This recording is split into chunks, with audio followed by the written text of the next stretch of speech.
আমরা বিজেপি এলে আকবরের নাম মুছবো, শাহজাহানের নাম মুছবো, কোনো মোগল পাঠানের নাম লিখতে দেব না। যদি কোথাও লেখা থাকে ভালো করে পুজবো, মুছবো, ঘষবো এবং পুছে দেব। মোল্লা ইউনুস সহ গোটা ঢাকা চাপা পড়ে, এদেরকে কেউ কাউন্টই করে না, মশা মাছি। শুভেন্দু অধিকারী মমতা ব্যানার্জির তৃণমূল কংগ্রেসকে হারিয়ে প্রথমবারের মতো বিজেপির মুখ্যমন্ত্রী হিসেবে অভিষেক হতে যাচ্ছে এই শুভেন্দুর। এক সময় মমতার ডান হাত হিসেবে কাজ করা শুভেন্দু বাংলাদেশ নিয়ে একের পর এক বিতর্কিত মন্তব্য করে গেছেন। মোল্লা ইউনুস সহ গোটা ঢাকা চাপা পড়ে, এদেরকে কেউ কাউন্টই করে না, মশা মাছি। মন্তব্য করতে ছাড়েননি। কলকাতা শহরে যে গার্বেজটা আজকে সকালে উঠেছে, ওটা যদি কার্গো প্লেন আমাদের এত আছে, আমরা উপরে নিয়ে গিয়ে শুধু ঢাকনাটা খুলে দিই, মোল্লা ইউনুস সহ গোটা ঢাকা চাপা পড়ে। দেশের সঙ্গে যুদ্ধ ভারতের কাছে তো কয়েকদিনের ব্যাপার নয়, কয়েক মিনিটেই ফয়সলা হয়ে যাবে। বাংলাদেশের সাথে ভারতের যুদ্ধ নিয়েও মন্তব্য করেন তিনি। বলেন, নিজ দেশ নয়, তার যত মাথা ব্যথা বাংলাদেশকে নিয়েই মনে হয়। পশ্চিমবঙ্গের অভ্যন্তরে যত সমস্যা সবকিছুর দায় যেন বাংলাদেশের। রাজনৈতিক অস্থিরতা থেকে সীমান্ত ইস্যু, জনসংখ্যা বিতর্ক থেকে ভোটের হিসাব, সব কিছুতেই যেন উঠে আসে বাংলাদেশের নাম। আর এই বয়ান মুসলিম অনুপ্রবেশকারী নোয়াখালী চলে যা, প্রধানমন্ত্রী হিসেবে সমালোচকদের অভিযোগ, নিজেদের রাজ্যের বাস্তব সমস্যাগুলো থেকে দৃষ্টি সরাতেই বারবার বাংলাদেশ ইস্যু সামনে আনেন শুভেন্দু। এমনকি বাংলাদেশের ধর্মীয় রাজনৈতিক দলগুলো রক্ষা পায়নি তার অশোভন মন্তব্য থেকে।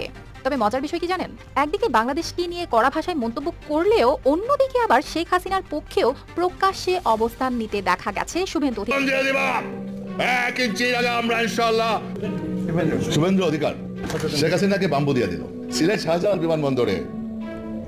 উনি আসবে, আমরা নাকি তাকে স্যালুট দিয়ে নিয়ে আসবো। পাগলের পড়া, আমাদের বুঝতে বাকি নাই শেখ হাসিনার জন্য তোমাদের কি দরদ। নির্বাচনী ফলাফল ঘোষণা হওয়ার পরে একজন হুঙ্কার দিচ্ছেন, আমার সহযোদ্ধা রিপন দেশ বাঁচাও মানুষ বাঁচাও আন্দোলনের বিভিন্ন সময় অনেক ভূমিকা রেখেছে, আমার অত্যন্ত আদরের। দু সময় আমি দেখেছি তাকে সবসময়, গিয়াসউদ্দিন খোকন, রিপন, বিভিন্ন। আজকে শুভঙ্কর নাকি শুভেন্দু অধিকারী হুঙ্কার দেয় যে ফ্যাসিস্ট স্বৈরাচার মাফিয়া সরকার প্রধান, যিনি $237 বিলিয়ন লুটপাট করে, দেশের জনগণের টাকা লুটপাট করে বিদেশে টাকা পাচার করেছে, যিনি হাজার হাজার নেতা কর্মীকে পাখির মতো গুলি করে হত্যা করেছে, যিনি শাপলা চত্বরে 5ই মে আলেম সমাজকে গুলি করেছে, যিনি আমাদের দক্ষ দেশপ্রেমিক সেনাবাহিনী 57 জন অফিসারকে পরিকল্পিতভাবে গুলি করে হত্যা করেছে, জুলাই আগস্টে 1,000 ছাত্র জনতাকে হত্যা করেছে। পদ্মা সেতু, মেট্রো রেল এবং এলিভেটেড এক্সপ্রেসওয়ে। আজ আমাদের এই ছোট্ট বাংলাদেশ নিয়ে যে ষড়যন্ত্র চলছে, এর মোকাবেলায় আমরা কাকে রাখবো বলেন তো? কারণ আমাদের তো সেই ক্ষমতা, সেই শক্তি এখনো হয়ে ওঠেনি। কারণ শয়তানের দলের লোক বেশি থাকে। সবচাইতে বড় বিষয়, আমাদের প্রতিবেশী নামে যারা কলঙ্ক, এটা রেকর্ড হচ্ছে। আমি জানি তারা আমাকে শত্রু ভাবুক। এই পৃথিবীতে যত দেশ আমি ঘুরলাম, প্রত্যেকটা দেশের পাশে মুসলমান দেশ কম বেশি পেলাম, এমনকি খ্রিস্টান দেশ, বৌদ্ধ দেশ, তারাও যদি থাকে তারা বন্ধুত্বের মতো আচরণ করে। শুভেন্দু অধিকারী বলেছেন হাসিনা ওয়াজেদ বাংলাদেশের নাকি বৈধ প্রধানমন্ত্রী, এবং শাহজালাল বিমানবন্দরে হাসিনা ওয়াজেদ নামবে, আমরা নাকি স্যালুট করে তাকে নিয়ে আসব। এই মন্তব্যটাকেও আমি খুব একটা খারাপভাবে নেই নাই। কারণ ফ্যাসিস্ট শেখ হাসিনা পতনের পর পালিয়ে গেছে তার নিজ দেশ ভারতে, অবস্থান করছে দিল্লিতে। তার পরিবারের মানুষজন যদি তাকে বৈধ প্রধানমন্ত্রী মনে করে, করতেই পারে, সেটা তাদের ব্যাপার। তারা যদি শাহজালাল বিমানবন্দরে পাঠাতে চায়, সেটাকেও আমরা স্বাগত জানাই। তারা বলেছে স্যালুট করে হাসিনা ওয়াজেদকে নিয়ে আসতে হবে, তাতেও রাজি আছি। স্যালুট করে আমরা ওই দিন শাহজালাল বিমানবন্দর থেকে গণহত্যাকারী ফ্যাসিস্ট শেখ হাসিনাকে জেলখানায় প্রবেশ করাবো, ইনশাআল্লাহ, কোনো অসুবিধা নেই। আমরা বিজেপি এলে আকবরের নাম মুছবো, শাহজাহানের নাম মুছবো, কোনো মোগল পাঠানের নাম লিখতে দেব না। যদি কোথাও লেখা থাকে ভালো করে পুজবো, মুছবো, ঘষবো এবং পুছে দেব। বিধানসভার নির্বাচনী প্রচারণায় মুঘল আমলের মুসলিম শাসকদের নিয়ে এমন বিতর্কিত মন্তব্য পশ্চিমবঙ্গের নবনির্বাচিত মুখ্যমন্ত্রী শুভেন্দু অধিকারীর। ইতিহাস গড়া বিজয়ের পর শুভেন্দুর দাবি, কোনো মুসলিম ভোটারই নাকি বিজেপিকে ভোট দেয়নি, শুধু হিন্দু ভোটের উপর ভর করেই জয় পেয়েছে বিজেপি। আমাকে ভবের মুসলমানরা ভোট দেয়নি, আমাকে জিতিয়েছে হিন্দুরা, জৈন, শিখ সমাজ। আমি তাদের প্রণাম করি। এই সিট জেতা দরকার ছিল। একমাত্র হুমায়ুন কবিরই কিন্তু সেদিন শুভেন্দুর বিরুদ্ধে কলকাতা বিধানসভার ভেতরে এবং বাইরে, গেটের বাইরে একমাত্র শুভেন্দু অধিকারীকে চ্যালেঞ্জ করেছিল এবং বলেছিল যে একটা মুসলমান এমএলএর গায়ে হাত দিলে তোমাকেও আমি এখানে ঠুসে দেবো, তোমাকেও আমি মারবো। আজও বলেছি, গতকালও বলেছি যে বিজেপি ক্ষমতায় এসছে, তার মানে এই নয় যে গোটা পশ্চিম বাংলায় মুসলমানদের উপরে যদি কোনো আক্রমণ হয়, মুসলমানদের প্রকৃত যদি কোনো মসজিদ আক্রান্ত হয়, বা মুসলমানদের যদি কোনো ঈদগাহ আক্রান্ত হয়, বা মুসলমানদের আজান দেওয়াতে কোনো ব্যাহত হয়, মাইক খুলে দেওয়া হয়, হুমায়ুন কবির চুপ থাকবে না। মুর্শিদাবাদ সহ গোটা পশ্চিম বাংলায় হুমায়ুন কবির একমাত্র ব্যক্তি যে বিজেপি কে কোনো ভয় করে না, পরোয়া করে না। যেহেতু আমরা মুসলিম মেজরিটি কান্ট্রি, আমাদের একটু টেনশনই হয় আপনারা যারা মুসলিমরা আছেন, আপনাদের ভালো থাকা মন্দ থাকা আমাদেরকে ম্যাটার করে। আমরাও এখানে যারা হিন্দুরা আছে আমরাও চাই যে হিন্দুরা এখানে ভালো থাকলে ওখানকার মুসলিমরা ভালো থাকবে, এরকম একটা দৃষ্টিভঙ্গি সাধারণ মনের মধ্যে আছে। আমি যদি কোনো কিছু লুকিয়ে নাই বলি, কিন্তু আপনারা সংখ্যা লঘু হিসেবে একটা ধর্মীয় ট্রাম্প কার্ড সেখানে প্লে করা হয়। আমি যদি আপনাকে সরাসরি, যেহেতু আপনি মুসলিমদের ব্যাপারটা নিয়ে এসেছেন সামনে, ধর্মীয় ব্যাপারটা নিয়ে এসেছেন সামনে, আপনি কি মনে করেন কিনা যে এখন বর্তমানে যে বিজেপি সরকার আসলো, এতে কি মুসলিমদের ভালো হবে বলে মনে করেন? কারণ বিজেপি সরকার এই যে আসার পর থেকে আমি যদি বলি শুভেন্দু সরকার আপনি যে প্রশ্নটা এনেছেন এই প্রশ্নটা অত্যন্ত সময় উপযোগী। কারণ আপনি বলছেন যে বাংলায় মমতা বন্দ্যোপাধ্যায়ের টিএমসি সরকার পরাস্ত হওয়ার পর বাংলায় যে বিজেপি সরকারটা আসলো, তাতে মুসলমানদের কি ভবিষ্যৎ আছে, বা কি ভালো হবে না খারাপ হবে। প্রেজেন্ট যদি বলি, আমরা দেখতে পাচ্ছি যে ভয়ঙ্কর অবস্থা বিরাজমান। সেখানে মুসলিমদের বাড়ি ঘর ভাঙা হচ্ছে, মুসলিমকে টার্গেট করে সেখানে রাস্তাঘাটে বিভিন্ন জায়গায় তাদেরকে আক্রমণ করা হচ্ছে, তাদেরকে হেনস্থা করা হচ্ছে, তাদেরকে নির্যাতন করা হচ্ছে, তাদের দোকানপাট বাসা বাড়িতে গিয়ে আমরা ভিডিওতে দেখেছি। পাশাপাশি আমি আপনাদের যে আপনি আপনি কি মন্ত্রী হতে যাচ্ছেন কিনা, আপনি কি মুসলিমদের ভোট বিক্রি করেছেন কিনা, মুসলিমদের ভোটকে ব্যবহার করে আপনি বাবরি মসজিদের বিষয়টাকে সামনে এনে আপনি শুধুমাত্র বিজেপিকে সুবিধা দেওয়ার জন্য কোন ধরনের ষড়যন্ত্র করেছেন কিনা, অনেকগুলি প্রশ্ন আপনার কাছে আপনার বিষয় আসে আমাদের সামনে। দেখুন, প্রশ্ন আপনি যেটা করছেন আমি পরিষ্কার উত্তর দিচ্ছি যে আমার সঙ্গে বিজেপির কোনো আতাত নেই, বা আমি বিজেপিকে কোনো সুবিধা পাই দেওয়ার মতো কাজ। আমি একজন মুসলমান, আমি ইমান মেনে চলি, হালাল রুটি খাই, এবং আমি কোনো মুসলমানের সঙ্গে গদ্দারি করা বা মুসলমানকে ব্যবহার করে আমার কোনো রাজনৈতিক অ্যাডভান্টেজ নেওয়া, এটা আমি মনে করি যে একজন মুসলমান, ইমানদার মুসলমান হিসাবে কোনো মতেই সে করতে পারে না। আমি এইটুকু আপনাকে বলছি যে আপনারা যেটা ভাবছেন যে পশ্চিম বাংলায় আজকে মুসলমানরা বিপদে আছে কিনা, সংকটে পড়েছে কিনা, আমি নিশ্চিত করছি আপনাকে যে মুসলমান যারা প্রকৃত, তারা কেউ বিপদে নেই, তাদের কেউ আক্রমণিত হচ্ছে না, বা তাদের উপরে কোনো আক্রমণ নেমে আসেনি। কিন্তু যারা মমতা ব্যানার্জির 15 বছরের শাসনকালে, বিশেষ করে 2021 সালের বিধানসভা নির্বাচনে 213টা আসন জয়লাভ করার পর প্রায় 15 দিন ধরে যেভাবে সেখানে কিছু মুসলিমকে মমতা ব্যানার্জির নির্দেশে প্রচ্ছন্ন মদতে তিনি মুখ্যমন্ত্রী, পুলিশ মন্ত্রী, তার পুলিশের সাহায্য নিয়ে নির্বিচারে যেভাবে বিজেপি যারা করত, সেই সব হিন্দুদের উপরে মুসলমান কিছু ব্যক্তি যারা মমতা ব্যানার্জির আশ্রিত, সে যেভাবে মানুষকে খুন করেছে, যেভাবে মানুষের লুটতারাজ করেছে, যেভাবে বিজেপির কর্মীদেরকে দিনের পর দিন, মাসের পর বছর তাদেরকে যেভাবে। পশ্চিমবঙ্গে বিজেপি জামানা শুরু।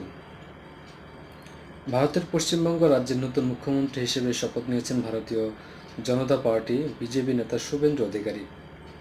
গতকাল শনিবার কলকাতার স্থানীয় সময় বেলা 11:30 ঐতিহাসিক ব্রিগেড প্যারেড গ্রাউন্ডে অগণিত মানুষের উপস্থিতিতে পশ্চিমবঙ্গের নবম মুখ্যমন্ত্রী হিসেবে তিনি শপথ গ্রহণ করেন। ভারতের প্রধানমন্ত্রী নরেন্দ্র মোদী ও কেন্দ্রীয় স্বরাষ্ট্রমন্ত্রী অমিত শাহের উপস্থিতিতে তাকে শপথ পাঠ করান রাজ্যপাল আর এন রবি।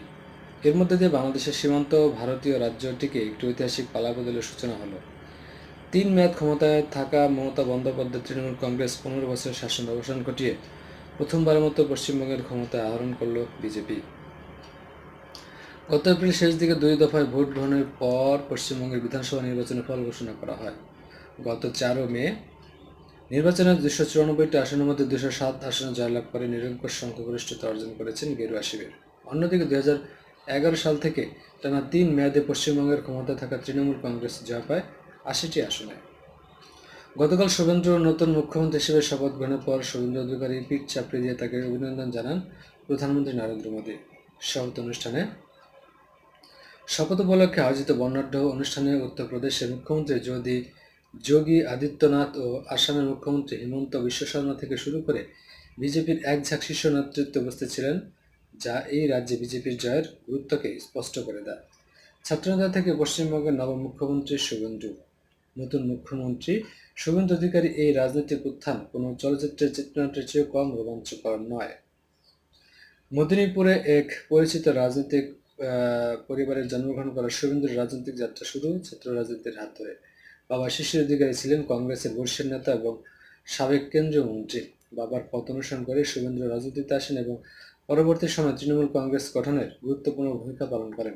2011 সালে পশ্চিমবঙ্গে যখন 34 বছরে বাম শাসনের অবসান ঘটে, সেই পরিবর্তনের নেপথ্যে অন্যতম কারিগর ছিলেন শুভেন্দু।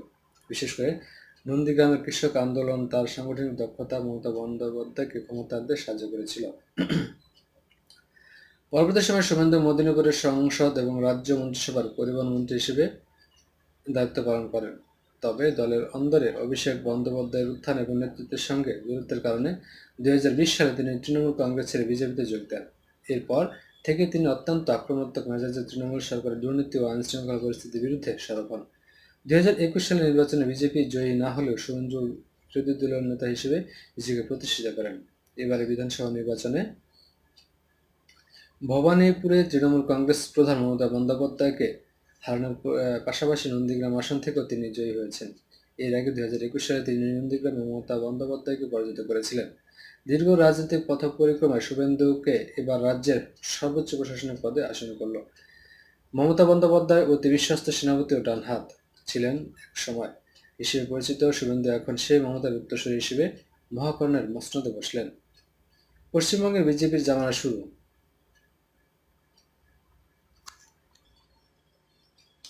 মুখ্যমন্ত্রী হিসেবে থালাপতি বিজয়ের শপথ আজ।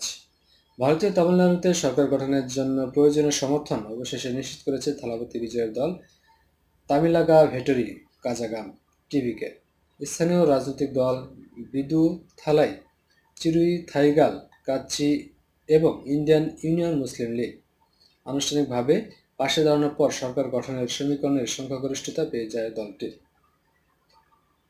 সংখ্যাগরিষ্ঠতা নিশ্চিত করার পর রাজ্যপালের সঙ্গে বৈঠক করেন থালাপতি বিজয়। রাজ্যপাল রাজেন্দ্র আরলেকারের অফিস লোকভবন থেকে এই বিবৃতিতে জানানো হয়েছে, রাজ্যের মুখ্যমন্ত্রী হিসেবে থালাপতি বিজয় আজ রোববার সকাল 10টায় শপথ নেবেন। চেন্নাই নেহেরু স্টেডিয়ামে এই শপথ অনুষ্ঠিত হবে। গতকাল সোমবার তামিলনাড়ু বিধানসভা নির্বাচনের ফল প্রকাশ করা হয়। সেই নির্বাচনে সর্বাধিক আসন পায় তামিল চলচ্চিত্রের জনপ্রিয় অভিনেতা থেকে রাজনীতিতে আসা থালাপতি বিজয়ের দল টিভিকে। দলটি 108টি আসন জয় পায়। এর মধ্যে বিজয় নিজে 2টি আসনে প্রতিদ্বন্দ্বিতা করেছিলেন, ফলে দলের মোট বিধায়কের সংখ্যা দাঁড়ায় 107। তবে 234 সদস্যের বিধানসভায় সরকার গঠনের জন্য প্রয়োজন ছিল 118টি আসন। শুক্রবার পর্যন্ত টিভিকে সমর্থন সংখ্যা কার্যত 116তে সীমাবদ্ধ ছিল। গতকাল সকাল পর্যন্ত দলটি ভিসিকের আনুষ্ঠানিক সমর্থনের অপেক্ষায় ছিল। শেষ পর্যন্ত ভিসিকে ও IUML এর সমর্থন পাওয়া দল দক্ষিণ ভারতের এই রাজ্য প্রথমবার মতো জোট সরকার গঠনের পথ উন্মুক্ত হয়েছে। ভিসিকে ও IMLM দুটি করে মোট 4টি আসন টিভিকে দিয়েছে। এর ফলে দলটি আসন সংখ্যা বেড়ে 120-এ পৌঁছেছে। সরকার গঠনের জন্য প্রয়োজন ছিল 118টি আসন। প্রয়োজনীয় সংখ্যা নিশ্চিত হওয়ার পর টিভিকে কার্যালয়ে উৎসবমুখর পরিবেশ তৈরি হয়। সমর্থকদের উদ্দেশ্যে দল প্রধান ও সম্ভাব্য মুখ্যমন্ত্রী থালাপতি বিজয় বলেন, উল্লাস শুরু করো। ভিসিকের পক্ষ থেকে দেওয়া আনুষ্ঠানিক সমর্থনপত্রে বলা হয়েছে, তামিলনাড়ুতে স্থিতিশীল ও গণতান্ত্রিক সরকার প্রতিষ্ঠার স্বার্থে তারা থালাপতি বিজয়কে সমর্থন করেছে। ভিসিকে বিধানসভার দলনেতা ভান্নি আরাসু স্বাক্ষরিত চিঠি রাজ্যপাল রাজেন্দ্র আরলেকারের কাছে পাঠানো হয়। হিন্দুস্তান টাইমস জানিয়েছে, গতকাল চেন্নাইয়ে লোকভবনে যান থালাপতি বিজয়।